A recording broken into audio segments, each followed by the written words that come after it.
In 2025, coming to America isn't just complicated, it's perplexing. And the surprising thing is that it's not the result of new wars, global health crises, or material security threats. Instead, it's because of policies that resemble punishment rather than protection. People are not being evaluated based on acts committed, but instead based on who they are, where they were born, or even something as seemingly trivial as an ancient social media comment. Entire categories of visas are being refused or limited, often without reason, and sometimes without any rational reason at all. You'd imagine these must be policies aimed towards threatening people or real threats.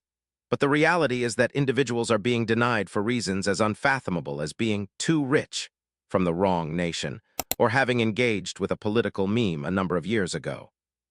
To take just one example, a resident law-abiding citizen of a friendly allied nation was flagged and placed on a watch list simply because he stayed a few extra weeks while visiting relatives. No crime at all, no cause for suspicion, just overstaying on a visit.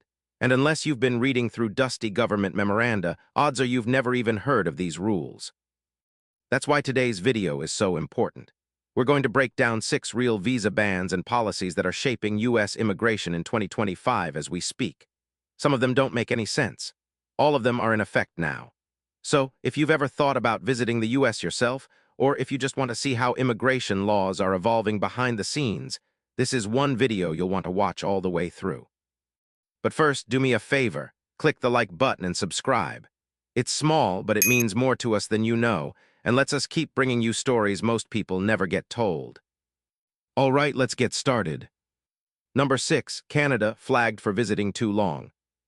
Canada, longtime best buddy of America, with one of the most straightforward border dynamics on the planet. Canadians did not need visas, they were not thoroughly interrogated, and extended stays were simply business as usual. Snowbirds heading south to Florida for the winter or families crossing the border for months at a stretch, all routine business. But then, in April 2025, all of this changed. The Department of Homeland Security issued a new rule quietly. Any Canadian who plans to stay in the U.S. for more than 30 days now must register their visit through a government form called the G325R. The form demands a set itinerary, full contact information, intended length of stay. And this is the twist. You have to report changes if your itinerary gets altered while on holiday. And it's not just employees or students. Retirees, snowbirds in Arizona, families who go to the States to visit relatives, anyone. And what's so odd is that Canadians are still not subject to other immigration processes like fingerprinting or rigorous screenings. So why subject them to this one? No press release, no announcement. It just appeared in federal policy announcements and started being applied at the border. No sign Canadians were overstaying in such numbers. No public data suggesting they presented any sort of danger. But now, overstay Canadians who fail to fill out the form can be red flagged and possibly banned from re-entering the U.S. ever so quietly. Something as ordinary as spending a few weeks too many visiting relatives could land a Canadian citizen on a U.S. watch list for the first time in recent memory. Number 5, China denied for being too rich. And if that wasn't strange enough, let's take a look at the next one. Because in 2025, one of the most surprising reasons people are being denied entry into the United States is that they are too rich. Here's a shock nobody saw coming. In 2025, some of China's wealthiest citizens, entrepreneurs, veteran investors, even veteran business partners to American corporations, are being denied entry at the border. And not because they have committed a crime, but simply because they have invested in the wrong locations. Under a broadened national security mandate, American immigration officials can now disapprove Chinese applicants if they've made investments in strategically sensitive industries. And what are considered sensitive? Real estate, biotechnology, artificial intelligence, and other next-generation technologies. That means if you're from China and you've legally bought a home in California, or you've put money into a promising tech startup, that could now be enough to get your visa denied. No misconduct required. What's so shocking about this is that many of these same applicants have been coming to the United States for decades without problems. But in 2025, success itself is a red flag. Immigration authorities are using financial screening models to assess influence risks, even where there's not a shred of evidence of wrongdoing. And when you get flagged, the process is cold and one way. You don't get a detailed explanation. You don't get an interview, you don't get an appeal, you get a denial code. That's it. The policy is officially framed as protecting national interests. But critics say it's unfairly punishing legitimate business people for one thing only, being successful while Chinese. In other words, what used to be considered an asset, your wealth and investments, might now be the very reason you're locked out of the United States. Number 4, Russia banned over a meme. As absurd as wealth-based denials sound, the next one is even more ridiculous. Russian citizens in 2025 were informed that their visa request can be rejected, not because of their fortune, not because of where they have been traveling before, but because of something as mundane as a meme they found amusing years ago. Here's how it works. The American State Department made it mandatory to automatically screen all visa applicants' social media. Artificial intelligence systems now scan years of publicly available material, tweets, posts, likes, and retweets, to search for something that's deemed politically sensitive. One Russian applicant learned the hard way. 5 years ago, they had shared a satirical meme mocking U.S. foreign policy. It wasn't harassing. It wasn't threatening. But when the AI picked it up, the consulate issued a lifetime ban for ideological misalignment with American values. This individual had no criminal history, no overstays, no U.S. visits in the past.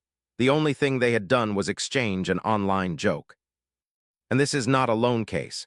In 2025, many Russian applicants for tourist, student, or business visas are being rejected on the basis of harmless online behavior. Former political leanings, careless comments, even courteous engagement with posts are being viewed as red flags. The bad news? Candidates are never told exactly which position resulted in the rejection. They can't stand up for themselves. For many, the decision is arbitrary and final. In the past, U.S. visas were determined on what you've done. Now, in the case of the Russians, it can come down to what you used to actually click on, something you may not even be aware of. Number 3, Pakistan, love isn't enough. Now let's move to Pakistan, where the consequences are highly personal. Imagine falling in love, convincing yourself that your relationship is real, and preparing to start a life together in America, only to discover that love is no longer enough. The U.S. fiancé visa, the officially labeled K-1 visa, was established to allow for individuals engaged to be married to reunite in America and marry within 90 days. But in 2025, for thousands of Pakistani citizens, that window has quietly closed. U.S. consulates have been denying K-1 petitions from Pakistan year in and year out, even to couples who had submitted overwhelming evidence. Photos, phone call records, string of messages over several years, travel histories, and so forth. And yet, denials are being made at alarming rates. For couples such as many, it is not just bureaucratic red tape. It is heartbreak. Genuine partners are being torn apart, with no seeming reason other than dubious suspicions or blanket refusal. On the ground, it means falling in love with an American is no longer a right to bring them to the United States. Number 3, continued. Pakistan, love isn't enough. When couples ask why their applications were rejected, they're usually told the same broad answer: documentary inconsistencies. But the problem is here. Most of these denials do not point to any specific issue at all. Things are fine on paper, but the denial happens anyway. And what is the purported solution? Couples are told their only real option is to wed abroad first and then petition for a spousal visa, the avenue that can take over 1 year and is fraught with more legal complexities. The unstated message cannot be missed. The U.S. now does not trust fiancé visa petitions from Pakistan, no matter how genuine they are. For couples who followed every rule, gathered years of proof, and built a future together, this isn't just a bureaucratic delay. It feels like a betrayal. The policy doesn't just postpone reunions. In many cases, it destroys them altogether. So in 2025, if you're from Pakistan and engaged to an American, your relationship might automatically be treated as fraudulent, even if it's 100% real. Number 2, Iran-born banned. And now, if you found that extreme, the next one pushes it further. Think of being denied entrance into the U.S. not because of what you do, not because of what you think, but because of where you happen to be born. That is the world for anyone born in Iran in 2025. Under newly updated rules, everyone with an Iranian birthplace will automatically be placed on the U.S. government's Tier 3 national security watch list. Where you live today, What passport you hold today, or how long ago you left Iran does not matter. You might have been born in Germany, Canada, or the UK, lived peacefully for decades, and yet your place of birth will be enough to get your visa denied. No interview, no chance to say your piece, no appeal process. The applicant simply receives a Section 212A3B denial notice, a provision normally reserved for suspected terrorists. The individuals caught up in this policy aren't radicals. They're students, engineers, and scholars. Some haven't been to Iran in 30 years and actively oppose its government. None of that makes any difference.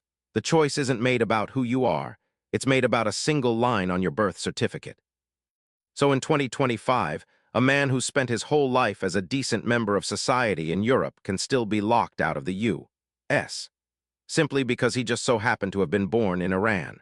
Not because of anything he's done, not because of anything he believes, but simply because of where his story began. Number 1, Nigeria, $15,000 or nothing. Finally, let's talk about what's probably the most radical policy of all. In 2025, Nigeria was the testing ground for an unprecedented U.S. visa experiment that stunned the globe. As part of this pilot program, Nigerian nationals who apply for tourist or business visas are required to pay a refundable bond of as much as $15,000 prior to receiving a visa. Officially, they claim it was to curtail overstays. Practically, it has created an economic barrier that prevents thousands of rightful, honest Nigerians from applying at all. This is how it works. If the traveler leaves on time and meets all the visa obligations, the bond is to be refunded. But the mechanism to get it back is clumsy, slow, and haphazard. In most cases, it comes through after 18 months, or worse, applicants never hear from it. And if you overstay for just a few days, you forfeit everything. What makes the policy painful is that it is arbitrary. The Department of Homeland Security employs it only on certain nations based on overstay risk metrics, and Nigeria is the first on that list. Therefore, a Nigerian applicant with no criminal history, well bonded to family in their home country, and a legitimate reason to go to the U.S. must pay over a year's worth of salary, while other nations' applicants with the same travel pattern have to pay nothing. In essence, Nigerians are not being judged by their intentions, by their integrity, or by their individual track record. In 2025, they're being judged on how much money they're willing, or are able, to lose. Closing. These are just 6 examples, but they tell a bigger story. American visa policy in 2025 is more complicated, more paradoxical, and more personalized than ever before. They don't always target threats. They don't always make sense. But they definitely affect actual human lives in profound ways. If you liked watching this video as much as I did, don't forget to subscribe, like, and share it with a friend who needs to see this. We're going to continue digging up the stories everyone doesn't know about. So keep watching, stay informed, and thanks as always.